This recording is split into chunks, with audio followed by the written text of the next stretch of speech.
Hello बच्चों, आज हम सीखने वाले हैं समांतर चतुर्भुज का क्षेत्रफल ज्ञात करना।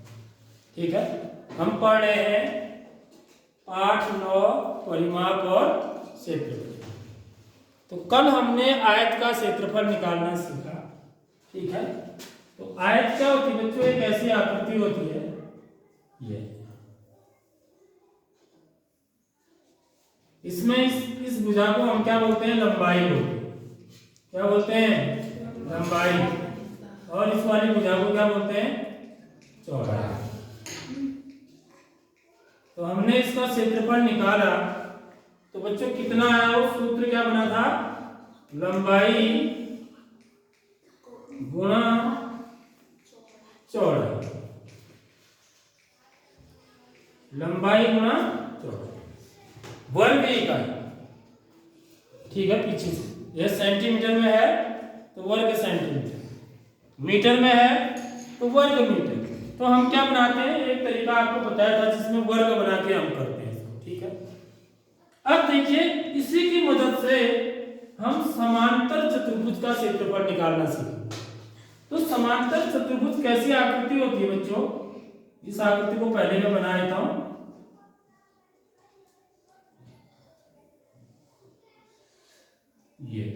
ये भी चार भुजाओं वाली आकृति होती है। ये इसको बोलते हैं समांतर चतुर्भुज। इसकी क्या पहचान होती है? इसके शीर्ष माना ए बी सी डी है। तो समांतर चतुर्भुज की क्या पहचान होती है बच्चों? एक तो इसके आमने सामने की भुजाएं बराबर होती है। ठीक है, यह भुजा इस भुजा की बराबर होगी, यह वाली भुजा इस भुजा की बराबर होगी। ये तो आयत में भी होते हैं, समझ लो। साथ ही साथ क्या होते हैं? आमने सामने की भुजाएं समांतर भी होती है, वो भी आयत में होता है। आयत में भी आमने सामने की भुजाएं समांतर भी होती है। ठीक है, यानी कि इसमें BC किसके बराबर होता है? BC AD के बराबर होगा।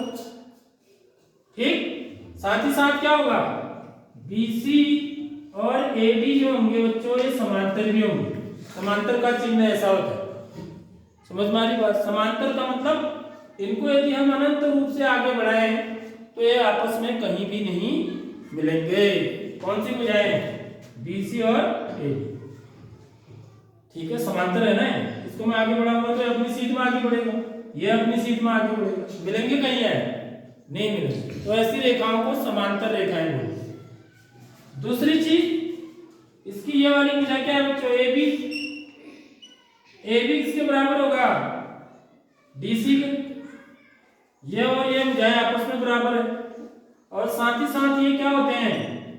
AB और DC क्या होते हैं? आपस में समांतर भी होते हैं। ये भी अगर आप इनको आगे बढ़ाओ, ये अपनी सीध में आगे बढ़ेगा और ये अपनी सीध में बढ़ेगा, आपस में कभी भी नहीं मिलेंगे।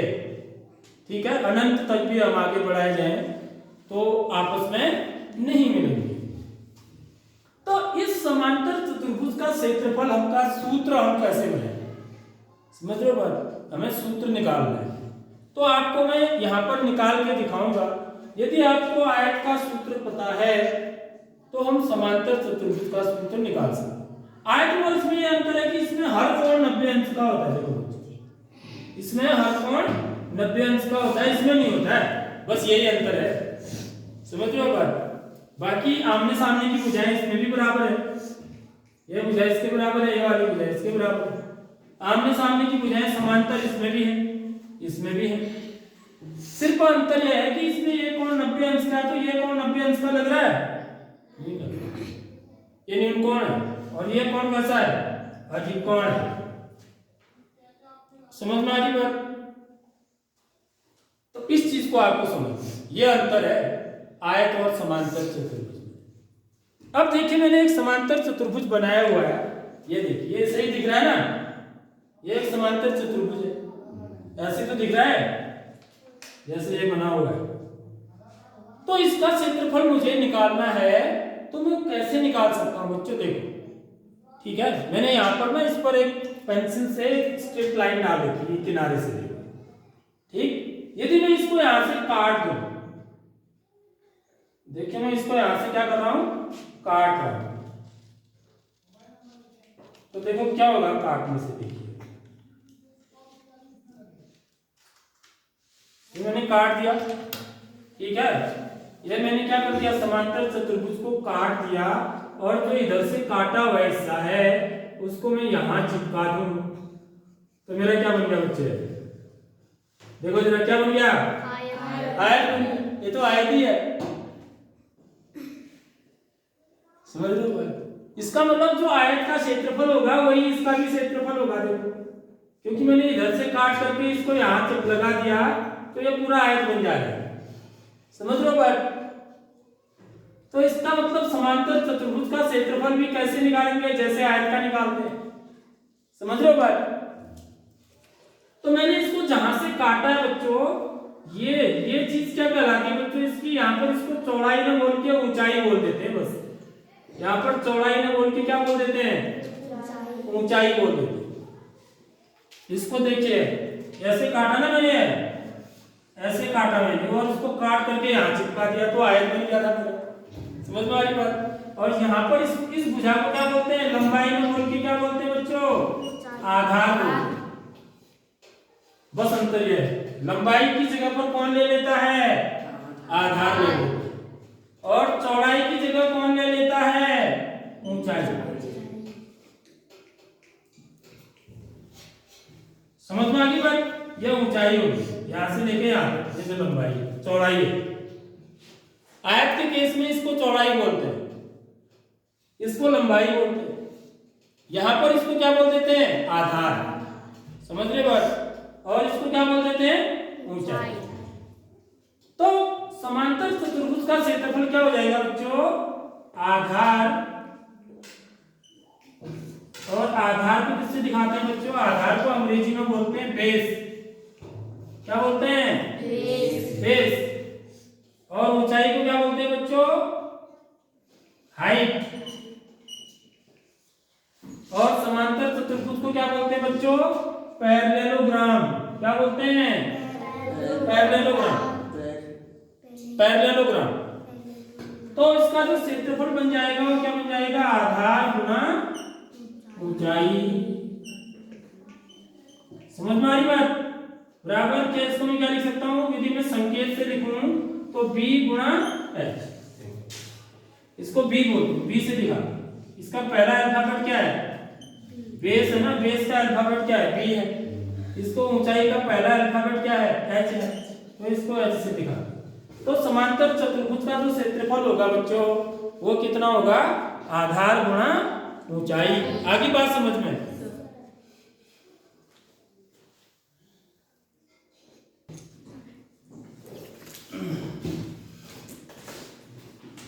तो बच्चों हमने समांतर चतुर्भुज का क्षेत्रफल निकाला, अब हम देखिए त्रिभुज का क्षेत्रफल निकाल सकते हैं। यहाँ से देखो ये मेरे पास क्या है, समांतर चतुर्भुज, ऐसे दिख रहा है ना, सिर्फ है नहीं, समांतर चतुर्भुज है।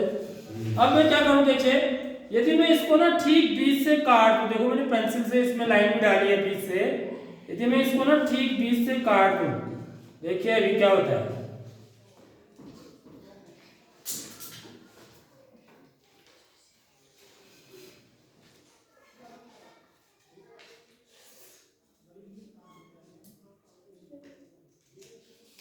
यदि मैं इसको ठीक बीच से काट देता हूं बच्चों, तो मुझे क्या मिल गया, क्या मिल गया मुझे, त्रिभुज मिल गया, ये भी एक त्रिभुज मिल गया। अब देखो मैं क्या है, दोनों त्रिभुज बराबर है या नहीं है, सर्वांगसम है या नहीं है, देखो ये दोनों त्रिभुज सर्वांगसम है, देखो हरी बात समझ में, दोनों त्रिभुज बराबर है नहीं है, सर्वांगसम है। तो इसका मतलब जो त्रिभुज का क्षेत्रफल है वो क्या है, इस त्रिभुज का क्षेत्रफल क्या होगा, पूरे का आधा होगा ना, क्योंकि ये दोनों बराबर है, देख लो है नहीं है। यानी कि जो मेरा क्या था, समांतर चतुर्भुज था ये ABCD, ये काटने से पहले कैसे था, ऐसा था, काटने से पहले ये कैसा था बच्चों, ऐसा था, तभी तो समांतर चतुर्भुज था, ठीक है। तो इसका क्षेत्रफल तो कितना होता है, b गुना h होता है, आधार गुना ऊंचाई, समझ रहे हो।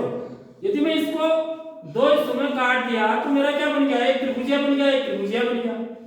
ठीक है, और दोनों त्रिभुज कैसे हैं, सर्वांग भी है। देखिए एक के ऊपर ठीक दूसरा आ जा रहा है, इनकी दोनों बिल्कुल बराबर नाप के है नहीं है।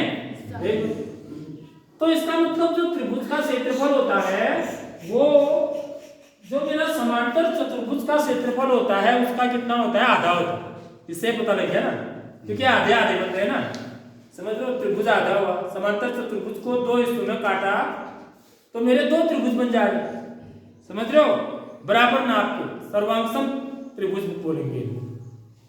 तो इसका मतलब जो त्रिभुज का क्षेत्रफल होता है, यदि मुझे त्रिभुज का क्षेत्रफल, इस त्रिभुज को मैं यहाँ पर बनाऊं, एक ये इस त्रिभुज को मैं यहाँ पर बनाऊं तो ये तो क्या था बच्चों, इसका आधार था, समझ रहे हो, ये क्या था आधार। इसको मैं यहां से मिला लूं,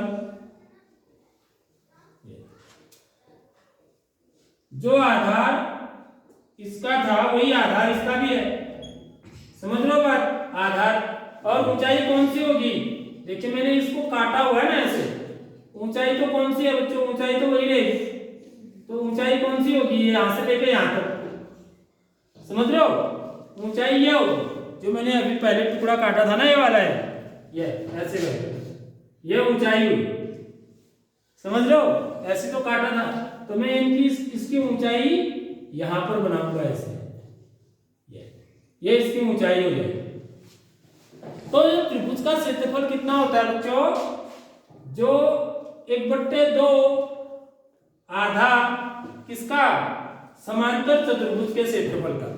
समांतर चतुर्भुज का क्षेत्रफल कितना होता है, 1/2 गुणा आधार, आधार गुणा ऊंचाई होता है ना। समांतर चतुर्भुज का क्षेत्रफल कितना होता है, आधार गुणा ऊंचाई। तो त्रिभुज का क्षेत्रफल कितना हो जाएगा, 1/2 गुणा आधार गुणा ऊंचाई। आगे बात समझ में, तो हमारा ये सूत्र बन गया। त्रिभुज का क्षेत्रफल कहीं भी निकालेंगे आप तो इस सूत्र से निकालेंगे। आगे बात समझ में, यानी कि समांतर चतुर्भुज के क्षेत्रफल का आधा, आधा माने 2/2, तभी तो 1/2 किया है, समझ में आ रही बात। या आप यहाँ नहीं लिखते हो तो आप 2/2 करके ऐसे भी लिख सकते हो, एक ही बात है, लिखने का तरीका है। या तो ऐसे लिखो या फिर मैं कैसे लिख सकता हूं, इसको 2 को यहां नहीं लिखा तो आगे लिख दिया, 1/2 लिख दिया। देखो ये दोनों तरीके एक ही बात है, समझ आ गई नहीं आई बात। तो अब त्रिभुज तो कई टाइप के होते हैं ना, देखो एक त्रिभुज ऐसा है, एक त्रिभुज ऐसा भी हो सकता है। ये मेरा अधिकोण त्रिभुज बोलते हैं इसको, इसको क्या बोलते हैं, क्योंकि इसमें एक कोण अधिकोण बन रहा है। यदि मैं न्यूनकोण त्रिभुज बनाऊंगा ये, तो इसमें यह आधार हो गया, ये क्या हो जाएगा आधार, यानी कि बेस। और ऊंचाई क्या हो जाएगी बच्चों, यहां से लेनी पड़ेगी मुझे ऊंचाई। तो ये मेरी क्या हो जाएगी, हमेशा ऊंचाई जो होती है वो लंब होती है, याद रखिए। इसलिए मैंने यहाँ पर डॉट डॉट करके 90 अंश के कोण पर, ऐसे नहीं करेंगे ऊंचाई। ऊंचाई हमेशा कैसी होगी, सीधे लंब ऊंचाई होगी, 90 अंश के कोण पर। लंब का मतलब होता है 90 अंश का कोण। तो यहाँ पर ये 90 अंश का कोण बन रहा है, देखिए। तो ये क्या हो जाएगी, इसकी ऊंचाई हो जाएगी। आगे बात समझ में, तो यहाँ पर ये ऊंचाई, यहाँ पर ऊंचाई अंदर लेंगे, यहाँ ऊंचाई कहां से लेंगे, बाहर से। अधिकोण त्रिभुज में बाहर से लेंगे, न्यूनकोण त्रिभुज में अंदर से लेंगे, और समकोण त्रिभुज में देखिए, समकोण त्रिभुज में ऊंचाई क्या हो जाएगी, देखिए ये समकोण त्रिभुज होता है, ठीक। ये तो इसका जो आधार तो यह होगा, समझ में आ गई बात। आधार नहीं बदलेगा, आधार हमेशा वही रहेगा। इसमें ऊंचाई क्या होगी, तो 90 अंश का कोण बन ही रहा है, समझ रहे हो नहीं समझ रहे हो। तो ये जो लंब है इसको हम लंब ही बोलते हैं। यहाँ समकोण त्रिभुज के केस में इसको लंब बोलते हैं ना, पाइथागोरस प्रमेय पढ़ा ना आपने, आधार का वर्ग धन लंब का वर्ग बराबर कर्ण का वर्ग, इसको कर्ण बोलते हैं समकोण त्रिभुज के केस में। तो इस केस में जो इसका क्षेत्रफल हो जाएगा, यही क्या हो जाएगी, जो लंब की दूरी होगी वही ऊंचाई हो जाएगी। आई बात समझ में? ठीक, तो तीन केस होंगे, एक तो समकोण त्रिभुज वाला, एक न्यूनकोण त्रिभुज वाला, एक अधिकोण त्रिभुज वाला। समकोण त्रिभुज में आपको लंब डालने की जरूरत नहीं है, जो भी समकोण त्रिभुज का लंब है वही ऊंचाई है। ठीक, न्यूनकोण त्रिभुज में आप लंब डालेंगे कहां से? इस वाले शीर्ष से 90 अंश का कोण बनाते हुए नीचे की, तो जो ये जो ऊंचाई होगी इसको ऊंचाई बोलेंगे, आधार वही रहेगा। और यहां पर क्या करेंगे? अधिकोण त्रिभुज में बाहर से लंब डालेंगे। ये 90 अंश का कोण यहां से तो बन नहीं पाएगा ना, लंब तो यहां पर जाना सीधे 90 अंश के कोण पर। कितनी है इस त्रिभुज की ऊंचाई, वो कैसे पता चलेगा? यहां से मैं यदि इस पर 90 अंश का कोण बनाऊंगा बाहर, तब पता चलेगा। ठीक बच्चों, आगे बात समझ में, तीनों केस समझ में आ गए? Yes sir. तो अब हम इसके सवाल कर सकते हैं बड़े आसानी से।